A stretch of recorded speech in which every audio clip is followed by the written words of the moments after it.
वित्त मंत्री निर्मला सीतारमण की तरफ से कल बजट पेश कर दिया गया। कई बड़ी घोषणाएं इस दौरान उनकी तरफ से इस बजट में की गई, लेकिन इस बीच सोशल मीडिया पर एक जो लेटर है वो जमकर वायरल हो रहा है। हालांकि ये जो लेटर है वो बजट पेश करने से पहले एक देश के आम नागरिक की तरफ से लिखा गया है, लेकिन इसमें उन्होंने अपील की है वित्त मंत्री से कि कुछ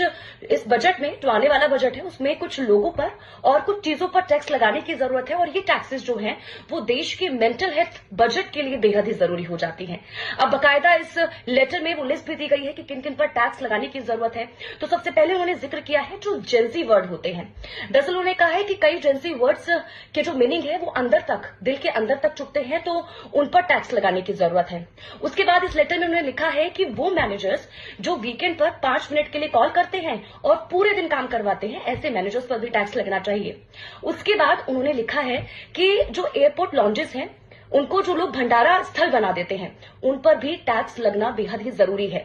इसके अलावा उन्होंने ये भी लिखा है कि ऐसे अंकल जो सुबह सुबह गुड मॉर्निंग के मैसेजेस भेजते हैं, स्टिकर भेजते हैं, उन पर भी टैक्स लगना जरूरी है। उन्होंने कहा है कि एक जो स्टिकर है, एक गुड मॉर्निंग का मैसेज है, वो तो अच्छी बात है, लेकिन 101 बार गुड मॉर्निंग के जो स्टिकर्स है वो भेजने से पूरा दिन अच्छा नहीं हो जाता है, तो ऐसे अंकल पर भी टैक्स लगना चाहिए। उसके बाद उन्होंने आखिरी में लिखा है कि जो अपने आप को स्टॉक मार्केट के एक्सपर्ट बताते हैं, उन्होंने कहा है कि उनके खुद के जो पोर्टफोलियो है वो रेड हो रखे हैं और वो